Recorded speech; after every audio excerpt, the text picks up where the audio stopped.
Merci beaucoup. Merci. Merci également à la ville de Rochefort, merci au CCAS, merci à la Maison de l'égalité femmes-hommes de m'accueillir ce soir. Donc là, ce soir, c'est moi qui parle, mais en fait, on vient à deux, hein, avec un binôme, avec ma sœur Catherine, sœur et consoeur. Alors, on vient parler de ce sujet spécifique de l'inceste. Pour ma part, ça fait plus de 10 ans maintenant que j'interviens en tant qu'hypnothérapeute et sexothérapeute dans le pays royalais et également dans le pays rochefortais. D'où ma présence ici ce soir pour vous parler de ce sujet particulièrement difficile qui touche effectivement beaucoup de personnes, comme disait Madame Giraud.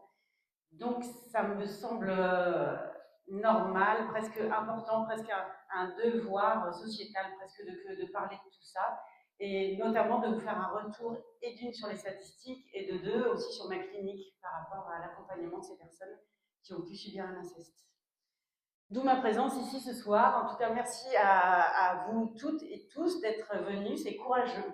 C'est très courageux parce que, comme on dit, c'est un sujet qui est très tabou, on n'ose pas en parler. Quand on vient, on peut croire qu'on peut être catalogué de quelqu'un qui a été incesté, parce que pas nécessairement le cas. On peut très bien s'intéresser à des sujets sans pour autant avoir été soi-même victime. Hein. Je prends quelqu'un qui s'occuperait de soigner des cancers de la prostate, il n'a pas forcément eu un cancer de la prostate.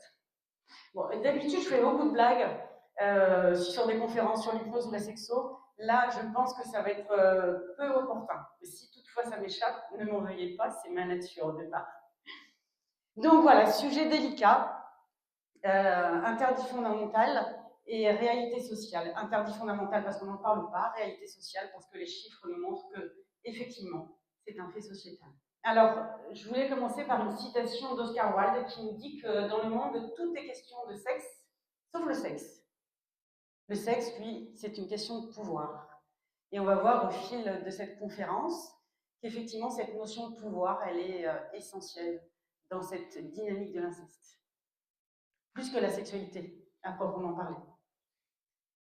Donc là, on va faire un tour d'horizon. Pensez bien qu'en 3 quarts d'heure, 1 heure, on n'aura pas le temps de décortiquer un sujet aussi vaste, mais l'idée, c'est de poser quand même les bases. On va parler, c'est quoi exactement l'inceste? Qu'est-ce qu'on définit comme étant un inceste?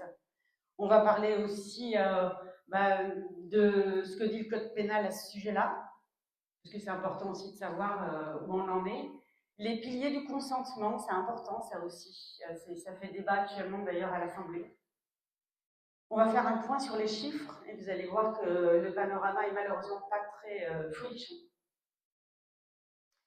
Et on va aussi voir comment est-ce qu'on peut déceler chez l'enfant ou chez l'adolescent des signes qui pourraient nous laisser entendre que peut-être il se passe des choses pas très sympathiques au sein du cadre familial. Puis ensuite, on va parler aussi du mécanisme du trauma. Comment se met en place le trauma? Comment se met en place l'amnésie traumatique? Qu'est-ce qui se passe? Comment ça se manifeste après? Et évidemment, on va voir aussi quels sont les effets de ces traumas, notamment chez l'adulte. Et on fera un détour en psychopathie aussi pour essayer de comprendre qu'est-ce qui se passe dans la tête de l'incesteur. Ma foi, on peut tenter d'essayer de comprendre un peu ce qui s'y passe. Et on finira sur une note positive, puisqu'on parlera de la manière dont on peut accompagner ces personnes qui ont été victimes d'inceste. Avant de commencer, je voulais vous lire un petit texte, rapidement. C'est un extrait du livre L'inceste de Virginie Talmont. Bon, le titre est on ne peut plus éloquent. Donc, Virginie Talmont fait état dans ce livre de l'inceste qu'elle a vécu pendant des années de la part de son père. Là, elle nous dit, c'est fatigant, mais je m'accroche. Les combats m'épuisent, j'ai besoin de dormir énormément pour récupérer. J'ai l'impression de mener une lutte continuelle, mais je m'accroche. Parce que je sais intuitivement que je marche vers la vie. Mon chemin qui mène à la vie est parfois abrupt, dur à gravir, pénible. Pénible parce que remplir des batailles, c'est compliqué. C'est plus pénible même que le chemin qui mène à la mort. C'est facile, la mort. Je décide que mes souvenirs sont des fantasmes, que je suis une grande malade. Et alors je redeviens chimique, je me bourre de cachets pour alléger les symptômes. Je fais semblant d'être en vie, mais au fond de moi, je suis morte. C'est un chemin tentant parfois de redevenir chimique, abandonner la lutte, me laisser enfermer dans le personnage la grande malade comme Jeff, son incesteur, serait content, comme mes frères et mes sœurs seraient soulagés, me laisser aller à la dépression chronique, mais ne plus les embêter, ne plus embêter personne avec mes mots qui dérangent, devenir une machine à bouffer des médocs, être tellement gavé de médocs que ma langue n'aurait plus de place pour parler. Comme mon silence arrangerait les affaires de ma chère famille. Mais je m'accroche, je choisis de combattre. Voilà un peu l'état d'esprit dans lequel on peut trouver certaines personnes qui ont subi ces violences. Alors pourquoi je fais aussi cette conférence? C'est aussi au nom de toutes ces personnes que j'ai pu recevoir en cabinet. Je pourrais vous en citer pléthore. Là, j'en ai pris quelques-unes comme ça. Sylvie, qui souffre de vaginisme. Alors, le vaginisme, c'est quand le vagin se contracte de telle façon qu'il n'y a plus moyen de rentrer quoi que ce soit, même pas un tampon hygiénique. Pas moyen de faire une auscultation chez le gynécologue. C'est généralement les gynécologues qui nous envoient ces personnes qui sont victimes de vaginisme. Sylvie, elle a été victime pendant des années. Elle a été le souffre-douleur, l'objet sexuel, appelons ça comme on veut, de son père, de ses oncles. On peut parler de Marie. Marie, elle a été victime 2 fois. 2 fois, son père lui a dit « Ta mère ne répond pas à mes besoins, donc tu vas faire l'affaire. » 2 fois, vous allez me dire, c'est peu. Mais c'est beaucoup trop pour elle. Hein. Quand elle vient me voir, elle a 50 ans. Ça fait 30 ans qu'elle est dépressive. Dépression chronique. Elle ne s'en sort pas, en fait. C'est aussi ça, les conséquences de l'inceste. Je pourrais vous parler de Bertrand, parce qu'il y a aussi des garçons qui sont victimes d'inceste. Il ne faut pas oublier ça. Bertrand, lui, il a beau avoir des femmes plus belles et plus séduisantes les unes que les autres, et il n'arrête pas de me dire, mais ça m'ennuie, ça m'agace, j'ai pas envie. Et quand on creuse un peu, ce discours-là, c'est le même discours qu'il tenait à son oncle quand il lui mettait la main sur le genou en lui disant « Allez, viens ». Là, il se disait « j'ai pas envie ». Et là, à 50 ans, il me dit « J'ai encore 10 ans, 20 ans à être encore un homme puissant, 10 ans, 20 ans à devoir expliquer à ces femmes que j'ai pas envie ». C'est terrible. Je pourrais vous parler de Julie, anorgasmique. Ben oui, plus d'orgasme. En même temps, à chaque fois que son compagnon essaye de lui faire, on va dire, de la sexualité orale, elle revoit la tête de son père entre ses jambes, qui voulait absolument qu'elle ait un orgasme avant de pouvoir la pénétrer. Donc aujourd'hui, c'est impossible pour elle d'accéder à l'orgasme. Je pourrais parler d'Amandine, qui est devenue agoraphore après avoir été incestée longuement par son frère. Ça a aussi des conséquences, pas nécessairement sur la vie sexuelle, mais sur toutes les sphères, en fait. Je pourrais vous parler de Lucie, elle se dissocie à chaque fois qu'elle fait du sexe. À chaque fois que j'ai du sexe, me dit-elle, je ne comprends pas. Est-ce que vous pouvez m'aider? À chaque fois que quelqu'un veut me faire l'amour, je me retrouve collée au plafond. Dissociation. Sophie aussi. Alors Sophie, elle est avocate. Elle vient me voir pour reconstruire le lien avec l'autre. Et de me dire, voilà, j'ai été incestée par mon beau-père de mes 12 ans à mes 16 ans. Elle est avocate, je lui demande si elle a porté ça devant les tribunaux. Elle me dit, mais à quoi bon? Je connais bien le système. Pourquoi je perdrais mon temps? Je préfère encore consacrer de l'énergie à me reconstruire en faisant des thérapies. Donc plutôt que d'aller revivre cette scène, hein, et la revivre, et voilà, pour avoir potentiellement un incesteur qui va être condamné peut-être à quelques mois de prison avec sursis, elle dit bah non, à quoi bon, je préfère largement consacrer mon énergie à me reconstruire en faisant des thérapies. Je pourrais vous en citer plein en fait, parce qu'il y en a beaucoup qui passent en cabinet. C'est un peu ça le problème.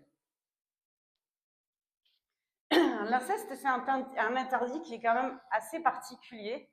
Selon Freud, les 3 interdits qui déshumanisent les gens, ça va être le meurtre, le cannibalisme ou l'inceste. L'inceste, il est d'autant plus particulier qu'il est perpétré au sein de la famille. Donc ça veut dire qu'il vient pervertir la cellule familiale. Il vient donc déconstruire et détruire des repères familiaux. C'est-à-dire l'endroit où on est censé grandir, devenir adulte, en sécurité, c'est dans cet endroit-là que tout s'effondre. Donc après, aller entamer une vie adulte sur des bases aussi friables, c'est compliqué. Donc ça crée un climat d'insécurité constant. Et puis l'enfant, il perd sa condition d'enfant. Il est devenu un objet adultifié. Ça, c'est Ferenczi qui nous dit ça. Il y a confusion des langues. En fait, le parent, quand l'enfant dit « je t'aime », le parent va répondre « je t'aime », mais avec un langage sexué. Donc, ça crée aussi là un gros bug dans la communication. En fait. Et évidemment, le contexte est tel que c'est compliqué de parler. Parce que si on parle, ça détruit. Ça détruit la famille. Ça peut potentiellement amener le grand frère en prison. Ça peut parler. Il y a plein de choses qui peuvent découler du fait de parler. Donc, ça retarde de manière conséquente la révélation, mais ça veut dire qu'on garde ça. Les gens gardent ça des années.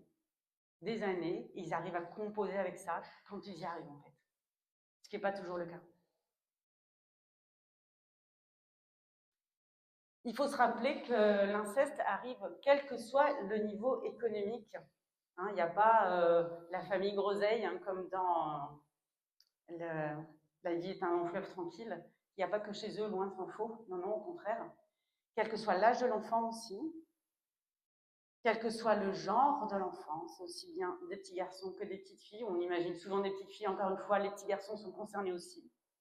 Quel que soit le genre de l'agresseur, majoritairement, effectivement, ce sont les hommes qui sont incesteurs, on verra sur les statistiques, mais il y a aussi des mères qui vont masturber leur enfant pour qu'il s'endorme un petit peu plus vite le soir, par exemple. Ben, bref, il y a aussi... Là, c'est presque indicible, en fait. Tellement on ne peut pas imaginer une seconde qu'une maman puisse à ce point prendre le pouvoir sur son enfant, mais ça arrive aussi. Juste un petit point sur aussi ce qu'on appelle le climat incestuel. Il y a Paul-Claude Racamier, un psychologue, qui nous rappelle que l'inceste, ça fait des désastres, le climat incestuel tout autant. Alors, ce qu'on appelle un climat incestuel, c'est qu'il n'y a pas eu nécessairement de passage à l'acte, mais il y a régulièrement des sous-entendus. Il y a une porte qui n'est pas fermée. Quand le petit enfant va dire, par exemple, la petite fille, je suis amoureuse de toi, papa, bah oui, si tu veux, quand on sera plus grand, on pourra se marier. Vous voyez cette espèce de... On laisse la porte ouverte à quelque chose qui n'est pas ça, en fait. Donc le climat incestuel, ou alors ça va être des blagues potages qui sont faites régulièrement à table quand les enfants sont là. Et même si on sent que les enfants sont gênés, mais c'est pas grave, on continue quand même. Ça va être d'aller toucher les seins de sa petite ado de 12 ans, comme si c'était, même ça la gêne, mais c'est pas grave, je suis ton père, je peux bien te toucher les seins. Non. Ça fait des ravages en termes de construction chez l'enfant qui sont tout aussi dévastateurs que l'inceste par lui-même. Alors la loi, qu'est-ce qu'elle nous dit à ce sujet-là? La loi nous dit qu'un inceste, c'est un viol ou une agression sexuelle commis sur un mineur par un membre de la famille, un ascendant, un frère, une sœur, un oncle, une tante, un neveu, une nièce, et toutes les personnes qui vont être pacsées ou qui vont être conjoints ou concubins, voilà, de ces personnes citées juste avant, et qui ont donc sur la victime une autorité de droit ou de fait. Ça, c'est ce que nous dit la loi concernant l'inceste.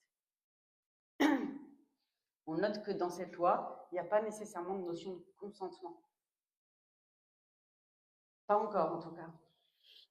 Il faudra attendre un petit moment. Donc, en 2010, on commence simplement en 2010 à avoir cette notion d'inceste dans les textes de loi. Avant ça n'existait pas.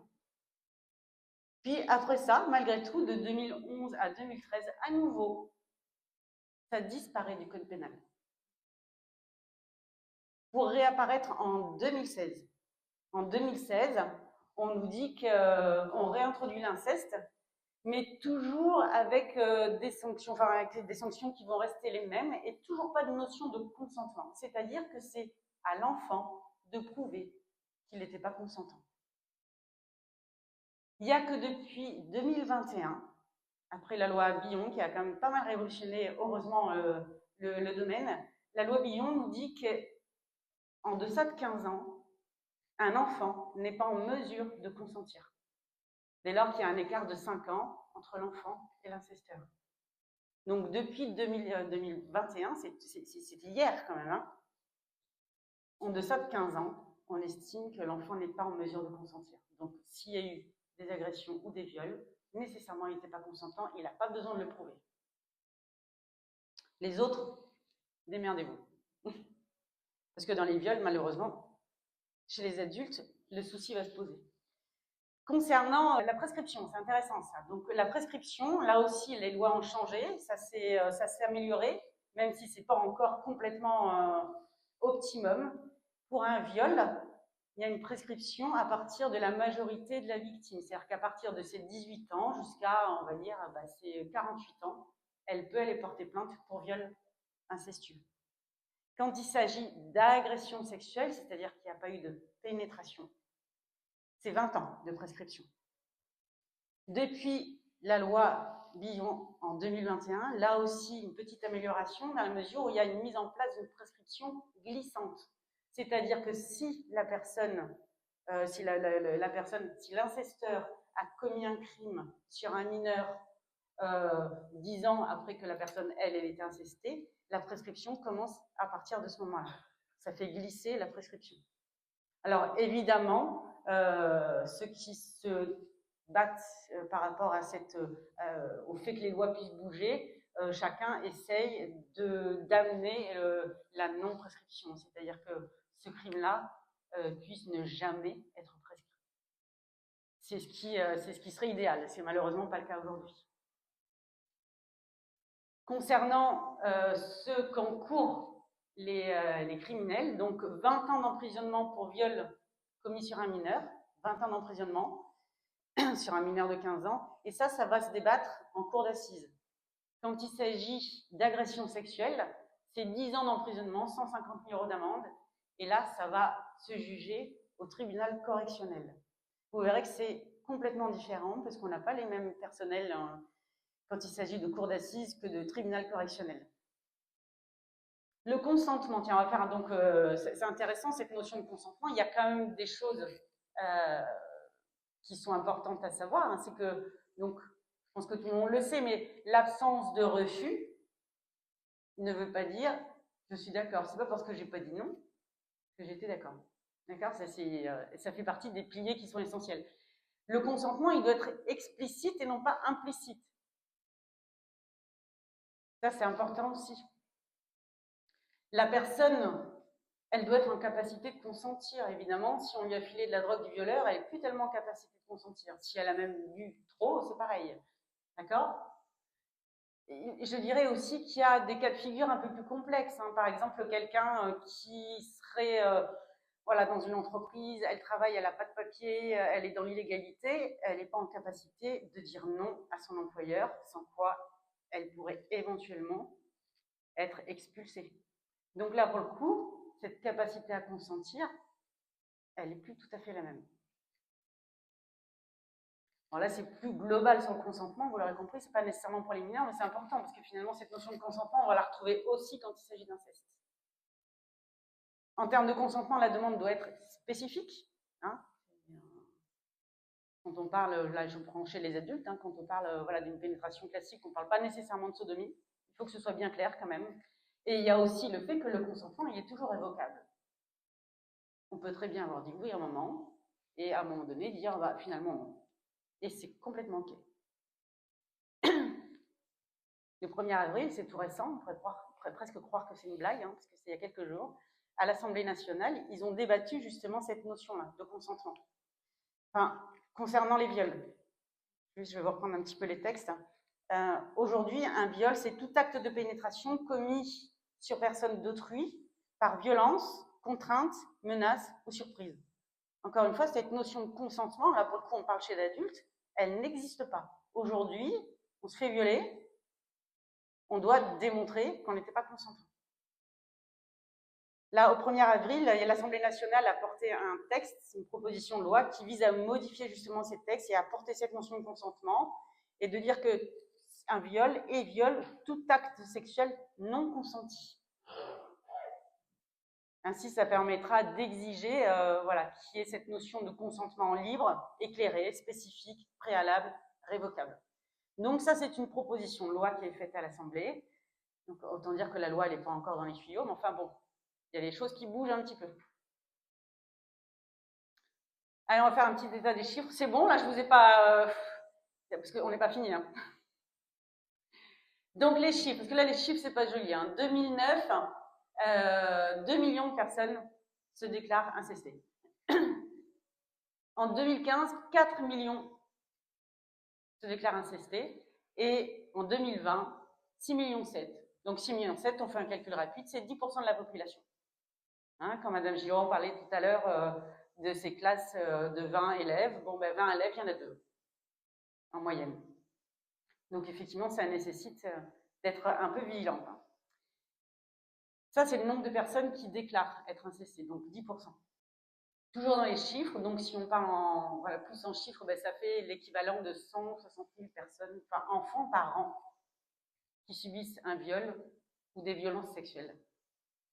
En moyenne, c'est pour les petites filles, c'est 7 ans. En moyenne, pour les petits garçons, c'est 8 ans.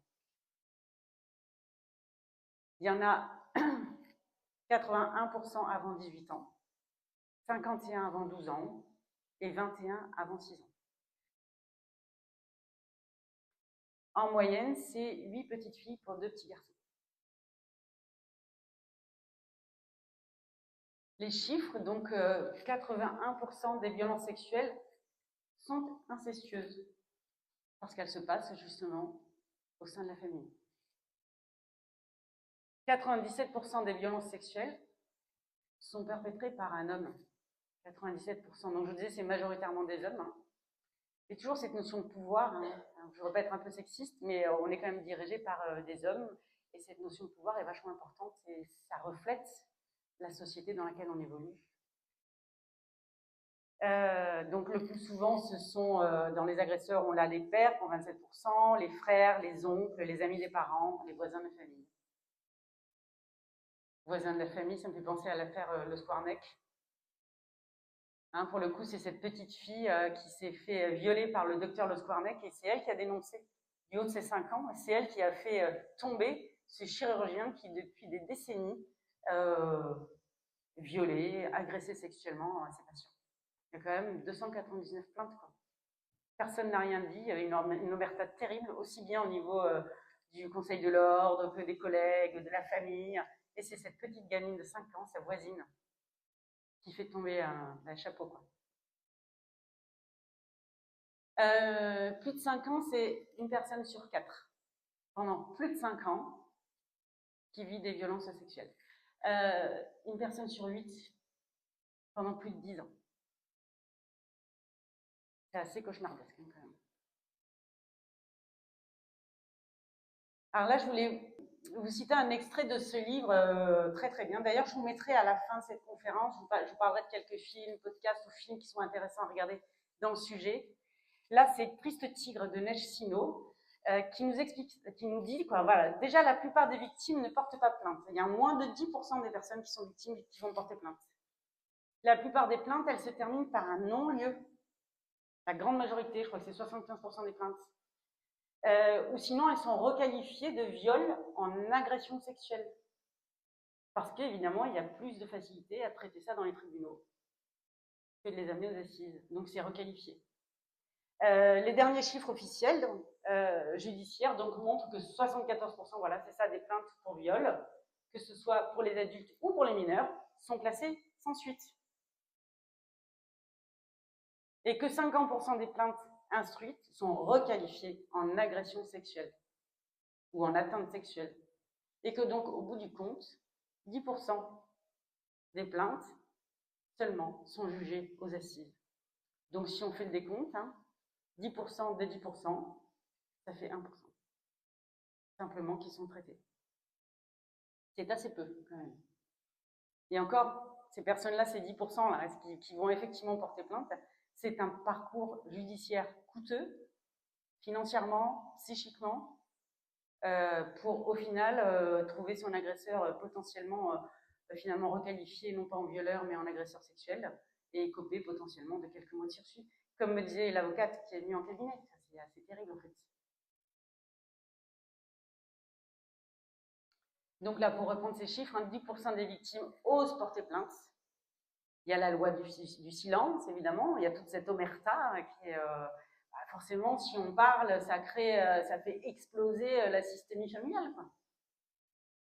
Et là, si tu dis, j'avais le témoignage de cette dame qui me disait que son frère l'avait incesté, et sa mère lui avait dit, mais si t'en parles, ton frère va finir en prison. Tu te rends compte?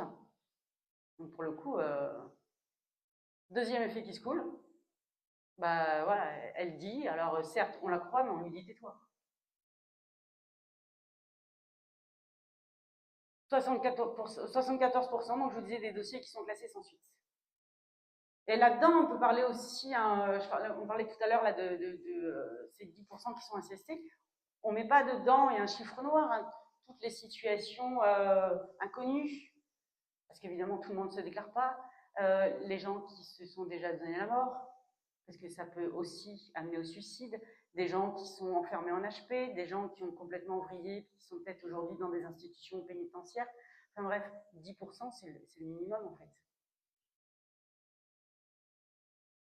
Celles qui sont devenues amnésiques aussi, on va en parler. En tout cas, les signes qu'on peut déceler chez l'enfant, si toutefois voilà, on est amené à accompagner des enfants, il y a des signes qui peuvent éventuellement, ce qu'on appelle des red flags, hein, où on peut se dire, hop là, attention, il y a peut-être quelque chose. Donc, retard de développement, ça peut être un signe. Anxiété, colère, manque de concentration, isolement. Des fois, ça peut être des comportements sexuels problématiques. Hein, par exemple, je sais pas, vous allez à l'apéro chez quelqu'un et puis la petite de vos invités, elle vient se coller contre vous de manière très sensuelle, trop sensuelle. Bon, ça peut éventuellement poser question. Une faible estime de soi, dépression, énurésie, hein, quelqu'un, par exemple, un petit gamin qui faisait pipi-pioli, qui se remet à faire pipi-pioli, ça peut être un signe. L'encoprésie, c'est-à-dire quand on continue à faire caca sur soi, on peut plus, voilà, là aussi, ça peut être, surtout si cette encoprésie, elle se manifeste avec étalement des matières fécales dans la chambre, sur les murs. Là, je ne sais pas ce qui s'est passé, mais on est même carrément sur des red flags où il faut carrément aller voir un psychiatre, quoi. On est sur des signes presque de la psychose, on va en parler tout à l'heure, mais là, c'est des choses auxquelles il faut faire particulièrement attention. Mais vous voyez, quelqu'un qui a arrêté de faire du pioli et qui se remet à faire du pioli, bon, red flag. Ça peut être quelqu'un qui veut plus aller, voilà, chez l'oncle, chez les grands-parents, il veut plus y aller, puis vraiment il fait des colères pour pas y aller. Bon, c'est questionnant aussi. Il y a un truc qui est important, c'est cette notion de secret. Hein, ça peut être, je peux te dire un truc, mais c'est un secret, tu le dis à personne. Et quand c'est récurrent, ça, il faut savoir que c'est le discours de l'incesteur. Donc le gamin, il fonctionne par mimétisme. Donc cette notion de secret, ça peut être un red flag. Bah, c'est toute la difficulté, effectivement. C'est-à-dire qu'on peut repérer, mais si l'enfant ne parle pas, il n'y a rien à faire. Et peut-être qu'il ne voudra pas parler parce qu'effectivement, il aura peur de détruire son système familial. Il y a tout ça qui est mis en cause, quoi. Et la difficulté va être aussi, si jamais on repère des choses, d'avoir peut-être un questionnement qui va être objectivé. Il t'arrive pas des choses un peu bizarres à la maison, tu te sens pas un petit peu en danger, où là, pour le coup, l'enfant va se sentir écouté, entendu, et peut-être qu'il va créer une histoire, parce que là, il est dans un moment où il se sent bien, quoi. Donc, c'est toute la difficulté, hein, de à la fois accueillir, on voit des signes, qu'est-ce qu'on en fait?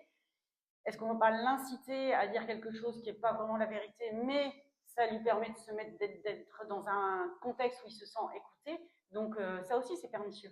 Parce que la manière dont on va questionner l'enfant, ça peut, genre, la question va orienter la réponse. Donc, ouais, c'est hyper complexe en fait. Chez l'adolescent, on va voir aussi des tentatives de suicide, des fus, conduite à risque, évidemment beaucoup d'addictions, des troubles alimentaires compulsifs. On verra plus spécifiquement ce que ça donne là aussi. Des actes de violence envers les animaux, c'est pas très, ça aussi, ça peut être un signe. Là aussi, hein, là c'est un red flag, un peu comme l'encoprésie, quand on étale ça sur les murs. Un enfant qui va être violent avec des animaux, je ne parle pas des insectes, hein, on a tous des ailes aux mouches, mais dès lors qu'on devient violent sur des animaux de compagnie, ça peut être un signe un petit peu délicat. C'est quelqu'un, il faut faire attention. Voilà, automutilation, dont l'escarification. Alors, l'escarification à l'âge adulte, c'est quand même assez fréquent. Enfin, à l'âge adulte, à l'adolescence, pardon. À ce moment où, voilà, il y a cette espèce de transformation, hein, on se croirait un petit peu dans, voilà, c'est un peu comme les loups-garous, quoi. Il y a des fois un trop-plein de libido qui fait que, voilà, on a besoin de se vider de cette énergie, et ça peut passer par de la scarification. Dès lors que c'est de la scarification, on va dire, sur les bras, sur les cuisses, c'est OK. Quand ça commence à toucher le visage ou les zones génitales, là c'est inquiétant. Là c'est vraiment inquiétant. Donc il y a scarification et scarification. Donc demande de contraception, évidemment interruption volontaire de grossesse, changement fréquent de partenaire, prostitution, voilà, et puis déni de grossesse. Enfin, tout ça c'est des signes qu'on peut repérer aussi chez l'adolescent et qui vont potentiellement, s'il y en a plusieurs, nous laisser entendre qu'il y a peut-être un accompagnement, enfin, il y a peut-être quelque chose qui se trame derrière. Alors, que disent les victimes? Là, c'est pareil, c'est Neige Sino qui raconte ça dans ce bouquin où elle décrit toutes ces années où elle a été victime d'inceste. Si je le dis à personne, bah, ça n'existe pas. Parce que tant que personne ne le sait, ça n'existe pas. Vous voyez, des stratégies mises en place. Ou alors, tu as dû faire quelque chose pour mériter ça. Il y a ça aussi. Hein. Il y a quelque chose en toi qui provoque, en fait, une petite pute.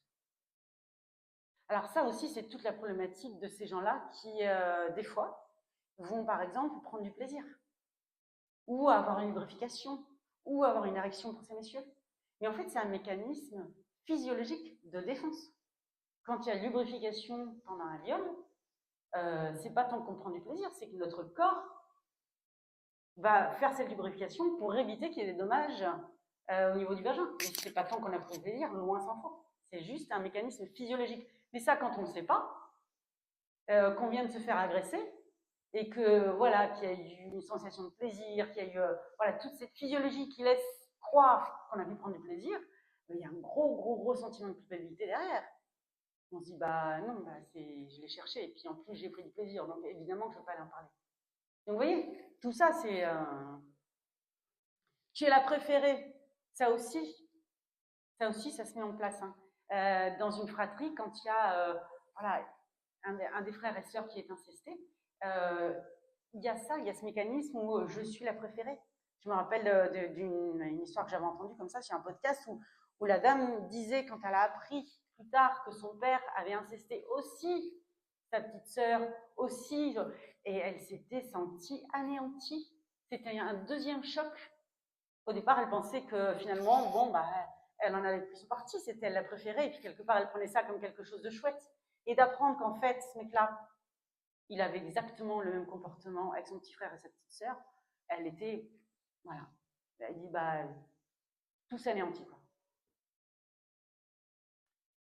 Ou alors c'est une épreuve de la vie, si je surmonte ça, ben ma foi, tout le reste est possible. C'est aussi des choses que peuvent se dire les personnes qui sont incestées. Donc tout ça, on le trouve dans le bouquin de Neige Sino, qui fait un merveilleux bouquin là-dessus, à la fois roman et à la fois presque une enquête journalistique sur l'inceste. Alors comment ça se met en place ce trauma-là? Donc ça, c'est des mécanismes physiologiques. Hein. Quand il y a un choc, donc là typiquement une agression, c'est un choc, notre corps se met en alerte. Et là, on a trois systèmes, trois choix qui vont se mettre en place très souvent. Soit on prend la fuite, soit on se met à se battre, soit on est en état de sidération. Ce qui est le cas dans quasiment 100% des agressions sur les enfants. État de sidération. Quand il y a cet état de sidération, chez les enfants dans le cadre d'un inceste, il y a aussi mise en place d'une sociabilité, une espèce de double contrainte. Tu m'as fait très mal, mais je vais rester sympathique avec toi parce que j'aimerais bien que ça ne recommence pas. Donc vous voyez, on est à la fois gentil, tout en étant à subir des agressions corporelles. Donc voilà, c'est un peu compliqué. Toujours est-il que le corps va mettre en place des stratégies pour résister. Il va envoyer notamment de l'adrénaline, de la dopamine.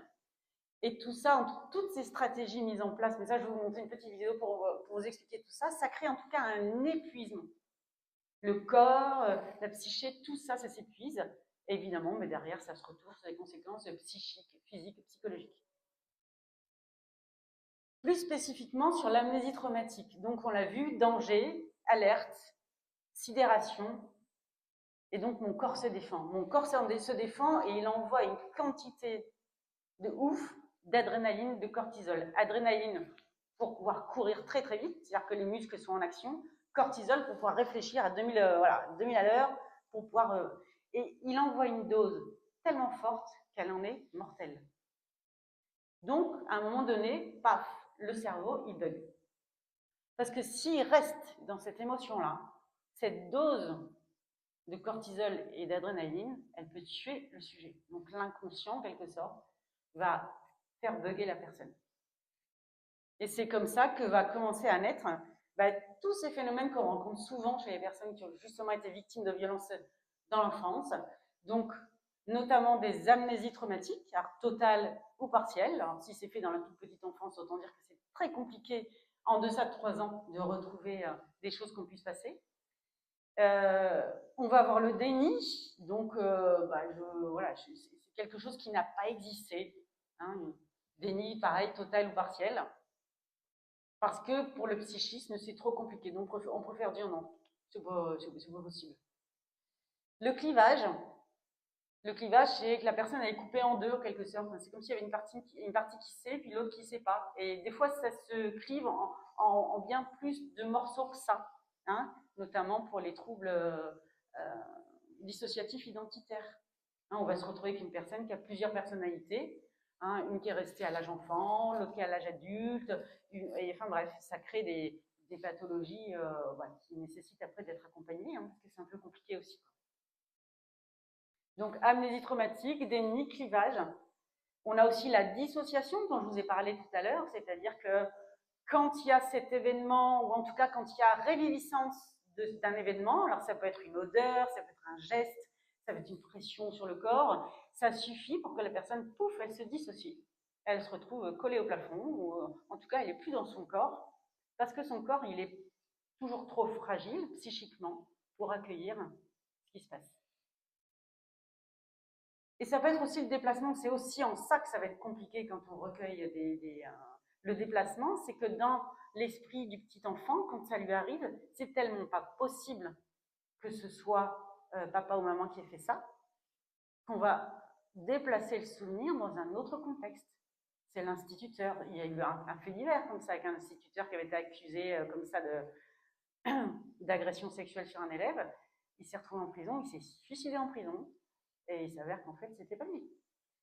Mais pour l'enfant, il est intimement persuadé, l'enfant, que c'était effectivement comme ça que ça s'était passé. Donc, il va y avoir tous ces phénomènes-là qu'on va trouver assez souvent, là aussi, dans l'âge adulte. Concernant les traumas, il y a plusieurs types de traumas. Il y a les traumas de type 1, donc ça va être un événement unique, ça peut être un accident de voiture, ça peut être un viol. En tout cas, c'est arrivé une seule fois. Trauma de type 2, c'est quand cet événement il est répété. Donc, typiquement, dans le cadre de l'inceste, s'il est répété, c'est un trauma de type 2. Et trauma complexe, eh bien, c'est plusieurs types de traumas répétés.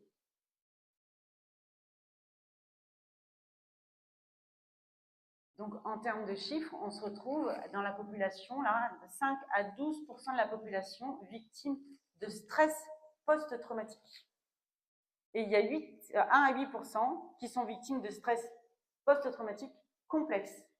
Et dans ce pourcentage-là, il y en a 50% qui sont en établissement de santé. Selon Bruno Clavier, hein, qui est aussi psychologue et qui a pas mal bossé sur ce sujet de l'inceste, lui, il a trouvé des schémas assez récurrents. C'est-à-dire qu'une personne qui a été victime d'inceste, notamment dans la toute petite enfance, va avoir un abus sexuel dans l'adolescence, va avoir aussi un viol à l'âge adulte, et va quelque part se formater, il va y avoir une espèce de formatage, et ça va être une personne qui va avoir une forte dépendance, une très faible estime d'elle-même, et qui va très souvent se retrouver à nouveau dans les griffes de personnes qui vont pouvoir profiter d'elle. D'où la répétition de ces schémas en fait. Les traumas et leurs effets. Alors, je vous ai remis là la citation d'Oscar Wilde, hein, tout dans le monde est une question de sexe, sauf le sexe. Le sexe est une question de pouvoir. Et là, c'est les propos d'un clinicien Alors Nicolas Estano, lui qui nous dit que le viol, c'est pas tant l'expression d'un désir sexuel, c'est pas tant ce que je vous disais au départ, c'est pas tant le sexe, c'est pas une pulsion sexuelle, c'est l'utilisation de la sexualité afin d'exprimer des questions de puissance, de colère, de domination. En fait, c'est une expression de la domination. C'est pour ça aussi que, pour le coup, les conséquences sur la vie adulte de la personne qui subit ça, c'est pas simplement dans la sphère de l'intime. C'est pas des gens qui vont avoir des problèmes dans leur sexualité plus tard. Certes, il y aura des problèmes dans la sexualité peut-être, mais il y aura aussi des problèmes dans le lien à l'autre, dans la manière dont ils interagissent avec l'environnement, l'image qu'ils ont d'eux-mêmes, voilà, le lien à l'autre. Tout ça, ça va être perverti. C'est pas que la sexualité. Si avec ça, bon sang, ce serait chouette. Mais non, on va trouver, comme je vous l'ai montré tout à l'heure, ça peut être des déprimes, ça peut être de l'agoraphobie, enfin, il y a plein de choses qui vont se mettre en place parce que ça va toucher toutes les sphères en fait. Ça va également toucher la santé, mais alors pour ça, plutôt que ce schéma un petit peu compliqué, je vous ai trouvé un petit extrait de Céline Gréco. Donc Céline Gréco, elle est médecin-chef au service hospitalier Necker enfants malades. Elle a été incestée des années par son père. Et là, c'est une intervention qu'elle fait à l'Assemblée pour expliquer aux gens de l'Assemblée quelles sont les conséquences d'un inceste. Quelque chose qui est extrêmement important pour moi, c'est de vous faire comprendre à quel point les violences que doivent subir les enfants dans leur enfance vont avoir des conséquences à long terme, à l'âge adulte, avec un risque de perdre 20 ans d'espérance de vie. Je vais vous demander de faire un petit exercice et de vous imaginer que vous croisez un ours dans la forêt. Si vous croisez un ours dans la forêt, votre cerveau va commander la sécrétion à vos glandes surrénales d'adrénaline et de cortisol. Et à ce moment-là, vous allez pouvoir avoir le choix de combattre cet ours ou de le fuir. L'adrénaline, le cortisol, ça va entraîner quoi? Ça va entraîner une tachycardie. Votre cœur va s'accélérer, votre tension artérielle va augmenter, votre respiration va se modifier. Tout ça pour amener plus de sang au niveau des muscles nobles, les biceps, notamment les muscles des bras et des jambes, pour que vous puissiez avoir la capacité de combattre cet ours ou de le fuir. Votre foie va se mettre à sécréter du glucose, qui est notre énergie, notre carburant. Et pour que vous puissiez avoir cette énergie de combattre ou de fuir cet ours, votre système digestif va se mettre au repos et votre système immunitaire aussi. Une fois que vous aurez combattu, vaincu cet ours ou que vous aurez pris la fuite, alors un thermostat va se mettre en place et le cerveau va arrêter de commander la sécrétion d'adrénaline et de cortisol, retour à l'état de base. Mais qu'est-ce qui se passe quand l'ours rentre à la maison tous les soirs? En fait, votre thermostat ne fonctionne plus. L'adrénaline, le cortisol est sécrété en permanence. Et finalement, avec ce bref exposé, vous avez les conséquences des violences faites aux enfants. Vous avez 2 fois plus de maladies cardiovasculaires. Vous avez 2,3 fois plus de maladies respiratoires. Vous allez avoir 2 fois plus de cancer, 11 fois plus de démence. Vous allez avoir de l'asthme. Votre tube digestif va plus bien fonctionner, donc on a des troubles fonctionnels intestinaux. Votre système immunitaire va aussi mal fonctionner. Et on a énormément de pathologies auto-immunes en conséquence chez l'adulte des violences faites aux enfants. Donc ça, c'est quelque chose de très important, de s'imaginer que ces violences ont des conséquences. Et ce que j'essaie de faire comprendre aux gens, c'est que si vous croisez aujourd'hui, en 2024, un survivant du Bataclan, qui a encore du mal à sortir de chez lui, qui sursaute au moindre bruit de portière de voiture, jamais vous n'allez lui dire oh, écoute, c'était en 2015, là, il faudrait peut-être passer à autre chose. Jamais. Parce que vous pouvez vous identifier à la peur qu'il a subie. On oublie que les enfants qui sont victimes de violences psychologiques, physiques, sexuelles, vivent un Bataclan tous les soirs. Moi, quand je rentrais chez moi le soir, je me demandais si je serais encore vivante le lendemain matin. Et si je n'étais pas à l'école le lendemain matin, est-ce que quelqu'un allait appeler la police et les pompiers? Quand tu es victime de violence, tu vis un Bataclan tous les soirs. Sauf qu'à l'âge adulte, on te dit c'est quand tu étais enfant, il faudrait peut-être passer à autre chose. C'est ça aussi qui fait qu'on minimise les violences faites aux enfants. C'est qu'on considère que la plasticité cérébrale ou le développement devrait faire disparaître ces violences subies. Et ça aussi, c'est quelque chose, je pense, qu'il faut faire prendre conscience aux académiques, aux politiques, à la société tout entière. Ces enfants vivent un Bataclan tous les soirs. Bon, je pense que c'est assez éloquent. Céline Gréco qui a fait cette intervention auprès de l'Assemblée nationale pour essayer de faire bouger un petit peu ce qui se passe. Donc, vous l'avez vu, des conséquences qui vont être importantes chez l'adulte, les conséquences de Stroma. Donc, aujourd'hui, on a 9 victimes sur 10 qui développent des troubles liés justement au psychotraumatisme. Alors, on peut avoir des troubles de la personnalité, des dissociations traumatiques, comme on l'a vu tout à l'heure. Ça peut être des crises de panique, ça peut être de l'anxiété, des troubles du sommeil, de la dépression, difficultés relationnelles et sexuelles, évidemment, mais pas que. Et donc, souvent associé à ça, tout ce que nous a expliqué Céline Gréco, toutes les pathologies qu'on peut trouver, qui sont des pathologies physiologiques, en fait. Pour revenir plus spécifiquement sur les troubles alimentaires compulsifs qu'on trouve quand même assez souvent, ça va être chez les personnes qui ont été CST, chez les femmes, 3% qui vont déclencher de la boulimie, chez les hommes, 1%, de l'anorexie mentale chez les femmes de 1 à 4%, 0,3% chez les hommes. Hyperphagie, boulimie, c'est 3,6% des femmes et 1,2% des hommes. On sait qu'il y a 25 à 50% des femmes qui souffrent d'un trouble alimentaire compulsif qui auraient été victimes de violences sexuelles. De même qu'il y a 40 à 60% de chances, de risque accru de présenter de l'obésité et un IMC supérieur à 35 suite à des violences dans l'enfance. Alors, pourquoi il y a cet impact, notamment sur la corporalité, avec la gestion de la nourriture? Il y a plein de leviers, en fait. Il y en a certaines, ça va être éviter à tout prix, à nouveau, de perdre le contrôle. Donc, pour le coup, à travers la nourriture, c'est une forme de prise de contrôle. Ça peut être reprendre le contrôle sur elle-même. Ça permet de ne plus être impuissante. Cette notion, on reprend ce contrôle du poids. Il y en a certaines qui vont vouloir modifier leur apparence pour ne plus ressembler à une femme, par exemple. Ou à l'inverse, se mettre une carapace autour de soi. Il y en a certaines qui vont vouloir comme ingérer leur agresseur, symboliquement, de façon à ne plus l'avoir en face d'elles. Il y a plein de raisons, finalement. Et il y en a aussi certaines qui vouent un culte de leur corps, parce que finalement, elles ont appris petites, elles ont mis en place ce schéma, qu'elles ne peuvent être aimables que si elles ont un beau corps. C'était le cas d'Emmanuelle Béard, d'ailleurs, quand cette prise de conscience qu'elle a eue, quand elle a fait son reportage sur un silence si bruyant, là, et qu'elle va interroger un psychiatre qui lui dit ça. Et pour le coup, elle s'est effondrée et elle prend conscience que toute cette démarche artistique qu'elle a depuis des années, c'est très certainement aussi une manière qu'elle a de se dire je suis aimable simplement parce que j'ai un corps qui fait du cinéma. Donc ça arrive aussi, ça. Il y a plein de raisons qui sont multiples et qui vont faire qu'on va mettre en place des troubles par rapport à la nourriture.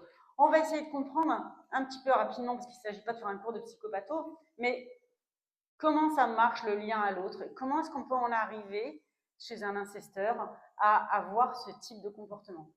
Donc pour ça, on va retourner un petit peu chez Freud, avec le ça, le surmoi et le moi. Alors le ça, chez Freud, cette espèce de... Pour lui, c'est un petit peu ce qui mettrait dans l'inconscient. Là, moi qui suis hypnothérapeute en hypnose ericksonienne, pour nous, l'inconscient, c'est plus un réservoir de ressources qu'un trou noir béant avec plein de choses qui ne sont pas chouettes.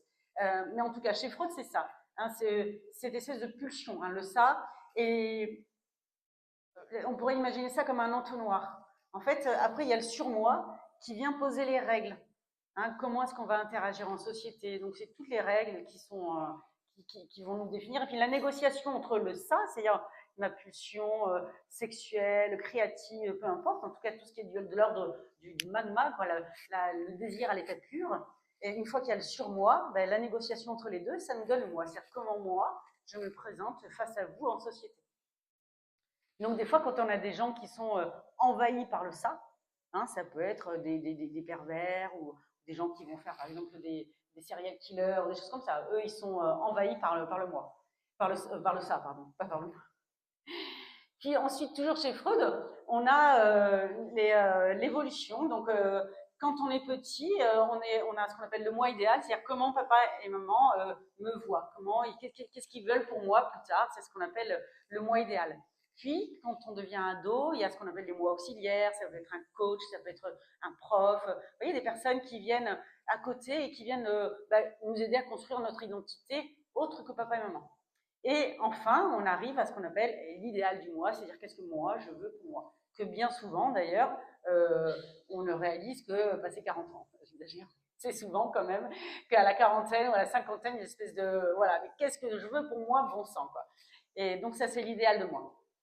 Et donc ça, pour le coup, si on pose ces petits... en psychopatho, juste aussi, en psychopatho, il y a 3 grandes catégories, enfin il y en a un peu plus, mais là, les 3 grandes qui nous intéressent, ça va être des névrosés, c'est-à-dire chacun d'entre nous, qui sommes tous des bons névrosés.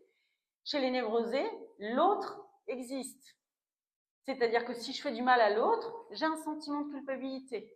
Je me sens chafouin, c'est pas ok, d'accord? Donc il y a cette notion que l'autre, il a des sentiments, il a des émotions, et l'interaction que j'ai avec lui, ça va créer des émotions. Les états limites, autre grande catégorie dans lesquelles on va trouver notamment tous les pervers, mais pas que. Je pense qu'ils vont retravailler ça. Ça, on trouve ça dans le DSM, qui est le manuel, voilà, qui retrace tous les troubles psychologiques qu'on peut trouver. Donc les états limites, chez les états limites, l'autre existe, hein, certes, mais c'est un objet. C'est-à-dire qu'il est dépourvu de sentiments. Donc quoi qu'on lui fasse, on s'en fout parce que tout le monde c'est un objet.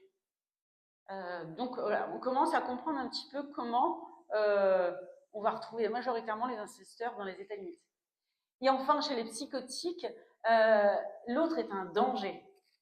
C'est-à-dire que le psychotique, il a une structure psychique tellement morcelée, tellement friable, que l'autre, potentiellement, est un danger. Parce qu'il va voilà, rentrer à l'intérieur de lui. Donc, il y a tout, c'est compliqué pour lui, quoi. Mais c'est pas tant cela qui nous intéresse non plus.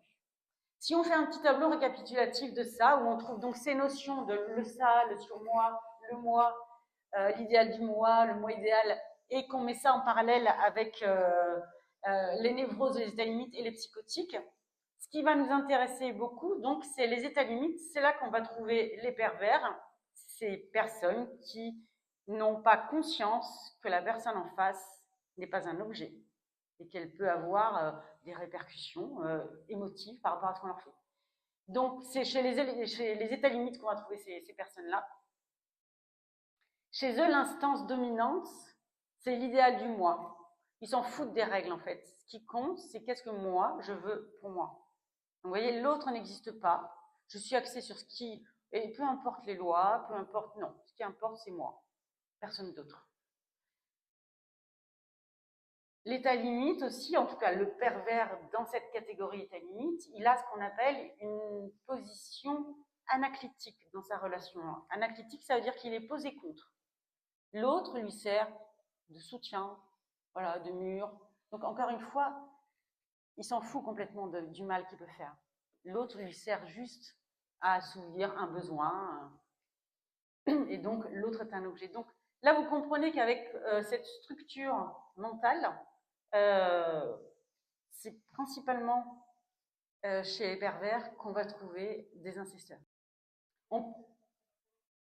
On peut imaginer effectivement que ça se construit, c'est-à-dire que quand on arrive au monde, on a un cerveau, on va dire, qui est vierge, et fonction de l'environnement dans lequel on a grandi, les schémas qu'on va construire, les croyances qu'on va mettre en place, on va trouver effectivement, après la maturation cérébrale aux alentours de 25 ans, et qui peut effectivement avoir une structure qui va être de l'ordre de la névrose, de l'état limite ou de la psychose en fait. Quand on regarde, par exemple, chez toutes les personnes qui sont des serial killers, qui ont fait des meurtres assez... quasiment tous ont eu des gros problèmes avec leur père ou leur mère, bien souvent leur mère, dans la petite enfance. Donc ça va se construire comme ça. En fait, alors il y a peut-être une partie génétique, hein, avec l'épigénétique. Maintenant, on s'aperçoit qu'il y a quand même des traces, des choses qu'ont pu vivre nos grands-parents, nos parents, et qui restent encore présentes dans les gènes qu'on a nous aujourd'hui. Mais principalement, effectivement, ça va se construire dans la petite enfance, en fait. Je ne pense pas qu'on devient incesteur ou pervers et serial killer en évoluant dans un environnement avec des enfants, des parents aimants, où tout se se passe merveilleusement bien, ça me paraît difficile dans ce contexte-là de développer des états limites, voire des psychoses. Effectivement, on pourrait imaginer que notre cerveau, c'est un petit peu comme si c'était, voilà, c'est de la terre, et en fonction de la manière dont on va la nourrir, l'aérer, vous voyez, on va avoir à l'âge adulte voilà, des traits de construction cérébrale qui vont être différentes. Ça a répondu à votre question? Oui. Oui. Mais évidemment que tout est à chaque fois une question de curseur, d'intensité. Donc pour tout ce que je vous dis, là, il n'y a rien à arrêter. À chaque fois, c'est complètement, c'est fonction de chacun. C'est vraiment très singulier. En tout cas, je pense que là, on comprend comment, si on se met un tout petit peu, on essaye de se mettre dans la tête d'un pervers. Voilà. C'est comme si, voilà, ben, votre voisin, ben, c'est un objet, quoi. Et il n'a pas d'émotion, il n'a pas de sentiment. Déjà, on comprend qu'on puisse passer à l'acte sans aucun scrupule, en fait. Chez le pervers, on trouve le refus de l'altérité, donc encore une fois, l'autre n'existe pas, le refus de la frustration. Alors ça les met très très très en colère quand ils n'ont pas ce qu'ils veulent. Une grande force de séduction et aussi une peur de l'abondance. Ça, c'est des traits spécifiques qu'on va trouver chez les pervers. Donc quand je dis les pervers, encore une fois, je range les incesteurs dedans. Et donc, comme je disais là tout de suite, là, donc effectivement, il y a 20% des violeurs d'enfants qui sont d'anciennes victimes, selon de nombreuses études. Donc tout ça, c'était pour tenter de comprendre. Et puis alors après, il y a dire. Et une fois qu'on a dit, qu'est-ce qui se passe? Dans 92% des cas, l'enfant, quand il révèle les viols ou les agressions qu'il a subies, on lui répond « ça m'est égal » ou alors « tu mens ». Ça, c'est Édouard Durand qui nous dit ça, qui est le juge des enfants, président de la Civis. La Civis, c'est l'organisme qui a fait une longue étude par rapport à l'inceste. Dans la Civis, on apprend aussi que 45% des personnes qui relèvent les violences au moment des faits ne sont pas mises en sécurité. Donc, elles ne vont pas bénéficier de soins. Et il y a pire encore, hein, je crois qu'il faut aller voir ce compte Instagram, mais je voulais noter en référence, qui s'appelle Incesticide, où là, c'est 500 mamans qui expriment voilà, qu'elles ont mis en avant les problématiques qu'elles ont pu constater devant la justice, et elles sont passées pour des mères, on appelle ça de l'aliénation mentale, c'est-à-dire que c'est elles qui sont passées pour folles, et on leur a retiré la garde de leur enfant pour la donner au papa. Donc ça, c'est assez dramatique. 22% des personnes à qui on confie rejettent la faute sur l'enfant. On va dire, bah, en même temps, tu l'as bien cherché, quoi. À 27% des victimes, on leur dit, surtout, tu dis rien. Tu gardes ça pour toi. Donc voilà, on met une couche supplémentaire sur cette notion de secret. Rappel, hein, seulement 1% aujourd'hui sont traités, quoi. Un chiffre important aussi, c'est qu'il y a toutes ces notions d'allégation mensongère, ça représente 4%. Quand on y réfléchit, c'est peu. Parce que souvent, on va dire, ouais, non, mais il exagère, hein. Non, mais c'est n'importe quoi, il la fabule. Il n'y a que 4% de déclarations qui sont mensongères. Alors après, je reconnais que pour ceux qui sont accusés d'inceste à tort, ça crée des ravages. Moi, j'en ai ramassé 2-3 en cabinet, ils étaient à ramasser la petite cuillère.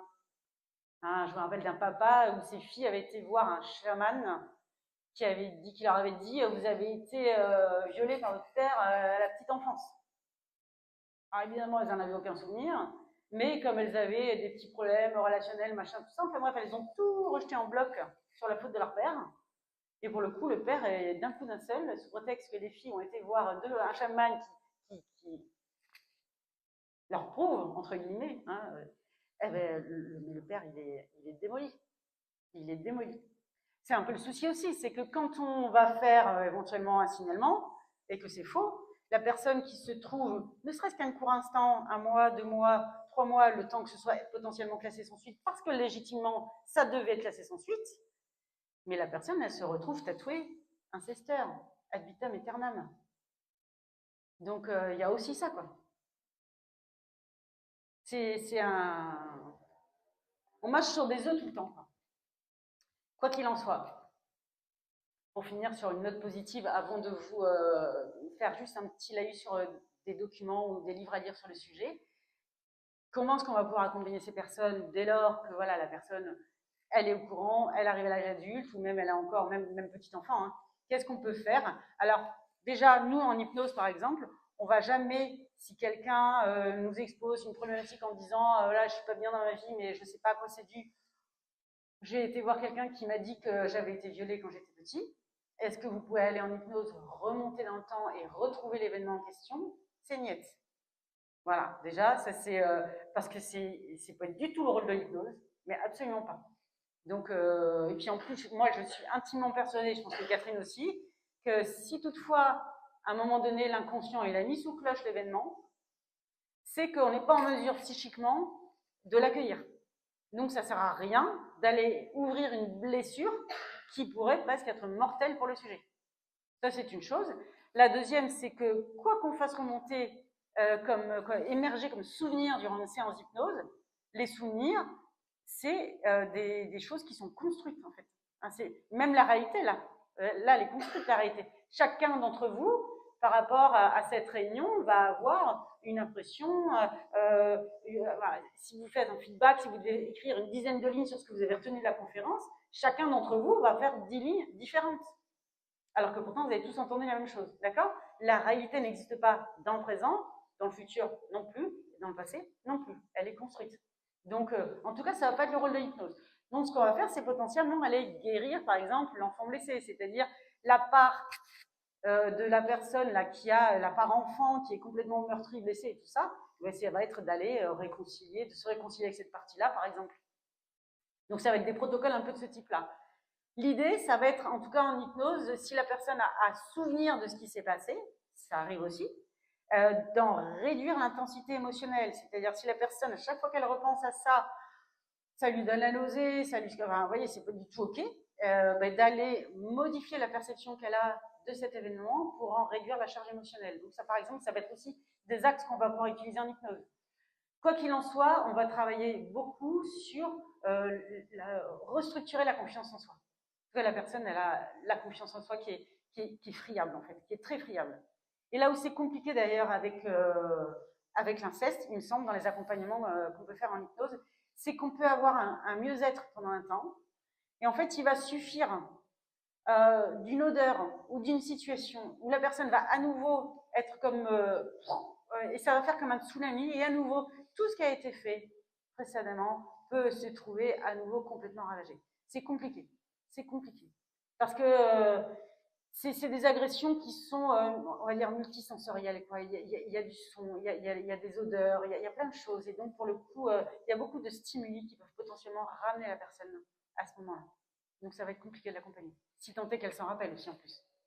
Donc, en tout cas, on va tenter de travailler sur l'image, sur la confiance en soi. On va travailler sur cette notion de croissance post-traumatique, hein, c'est-à-dire à se dire, bah, ok, vous avez vécu ça, qu'est-ce que vous pouvez en tirer de positif, c'est terrible à dire, mais plutôt que de vivre tout le temps dans cette position de victime, qu'est-ce que vous pourriez faire avec ça, qui pourrait potentiellement vous faire grandir, en fait. Et avec cette situation qui est assez particulière, cette espèce de double contrainte, hein, parce que si on sort du statut de victime, ça veut dire que l'incesteur, il va dire, ouais, tu vois, tu m'as pris la tête, alors que finalement, tout va bien pour toi. Quoi.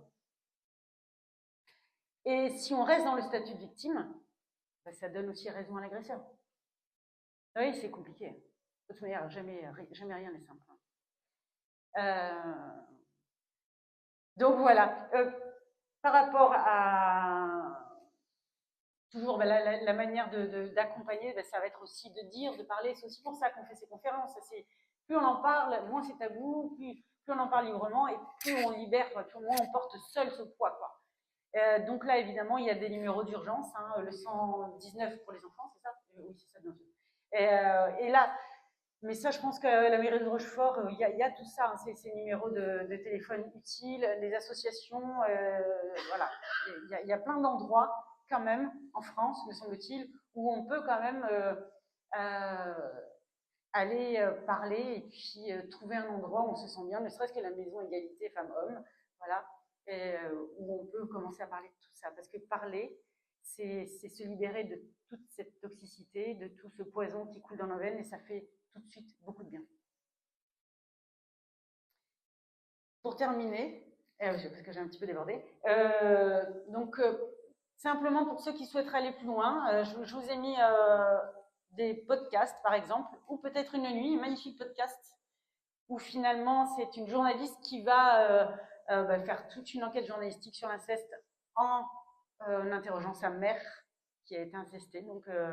Mais il est extraordinaire. Inceste et pédocriminalité, ça c'est sur la loi du silence, comment se met en place l'omerta, ça c'est un reportage à Arte, un podcast. L'inceste ne fait pas de bruit, de Bruno Clavier, vachement intéressant aussi. Incesticide, je vous parlais ce compte sur Instagram qui est assez... là pour le coup c'est des actrices en fait qui viennent lire les lettres que ces femmes ont écrites au juge pour dire je suis désemparée quoi. Dans les livres La Familia Grande de Camille Kouchner, qui a été un petit peu, quelque part, la sortie de ce bouquin, c'est là qu'on a commencé à voir l'émergence du mouvement MeToo et que les langues ont commencé à se délier. D'ailleurs, les langues se délient et c'est bien, c'est chouette. Je regardais hier soir le reportage, je ne sais pas si vous avez vu sur Netflix, sur Bertrand Cantat, et comment ça s'est passé, voilà, quand ça tombe en 2004, comment c'est traité par les journalistes et comment c'est traité aujourd'hui en 2024. On voit qu'en 20 ans, notamment avec l'arrivée MeToo, et puis voilà, il y a plein de choses qui se passent, il y a beaucoup de choses et c'est chouette. Alors, même si des fois ça va un petit peu dans les excès, là c'est pareil, tout est une question de curseur. Mais en tout cas, on ne traite plus l'information aujourd'hui comme on l'a traité il y a 20 ans, ça c'est certain. Donc, triste. Alors, la fabrique des pervers aussi, ça c'est sympa, la fabrique des pervers, parce qu'en fait, Sophie Chauveau, là, elle nous explique comment, dans la société dans laquelle on vit aujourd'hui, où la frustration n'a pas son mot à dire, où on est dans un monde où on consomme à outrance, on est en train de fabriquer des pervers. En fait. On est en train de fabriquer plein de pervers. C'est pas très rassurant. Triste tigre de Neige Chino, là, je voulais citer, vraiment, c'est intéressant. Les cellules buissonnières, c'est intéressant aussi, parce que là, pour le coup, c'est une enquête aussi sur cette transmission génétique des traumas. Hein, des fois, on peut n'avoir pas du tout voilà, de souvenirs ou même voilà, d'avoir vécu quoi que ce soit, mais pour autant, on porte des espèces de traces et de problématiques physiologiques ou psychiques, comme si. Et en fait, c'est pas nous. C'est les générations avant nous. La loi des pères, donc, qui décrit bien la société patriarcale. Le berceau des dominations, c'est un magnifique essai sur l'inceste. Donc là, tout y est. Le voyage dans l'Est, aussi, de Christine Angot. Alors moi, j'ai lu récemment Piégé, là, de Hugo Lemonnier, là, sur le Scornec. Alors, c'est pas de l'inceste, si ce n'est qu'il a quand même incesté ses deux nièces. Enfin, donc, il y a quand même une grosse partie d'inceste. Et il décrit merveilleusement bien, sur la première partie du bouquin, comment se met en place l'omerta dans cette famille où le cher docteur était considéré comme Dieu le Père. Je pourrais vous parler de films, il y en a plein. Festen, c'est un film qui, dans les années 80, a reçu la Palme à Cannes, je crois, la Palme d'Or à Cannes. Là aussi, dans une famille bourgeoise, comment le papa, chef de famille, abuse allègrement de ses enfants et personne n'a son mot à dire. C'est comme ça que ça se passe. C'est bien écrit. Vous pourriez regarder Les Chatouilles de Andrea Bescon qui raconte comment, après avoir été victime d'inceste, voilà, à l'âge adulte, elle essaye de comprendre et tout ça, c'est assez intéressant comment c'est tourné, parce qu'en plus c'est elle qui est réalisatrice et actrice, et c'est elle qui a été aussi victime. The Song of Freedom, alors on quitte un tout petit peu l'inceste, mais je trouve que c'est intéressant, c'est sur la pédocriminalité et c'est sur le trafic d'enfants qui augmente de manière conséquente, et pour une raison toute simple, hein, c'est qu'un sachet de cocaïne, ça se vend qu'une seule fois. Un enfant volé, on peut le mettre en vente plusieurs fois par jour pendant des années. Et donc, c'est bien décrit là aussi. Et donc, évidemment, Un silence si bruyant d'Emmanuelle Béard, où elle raconte, elle et d'autres personnes, tous les dégâts par rapport à l'inceste. Eh bien voilà, mais c'est pas mal. Ouais, il me reste à remercier chaleureusement, encore une fois, la commune de Rochefort, le CCAS, la Maison d'égalité femmes-hommes. Tu veux peut-être dire un petit mot, Sandrine, pour le mot de la fin? Pour le rappeler, pour le... En tout cas, merci en tout cas pour votre écoute. Bah, merci à toi. Merci pour la qualité d'interview.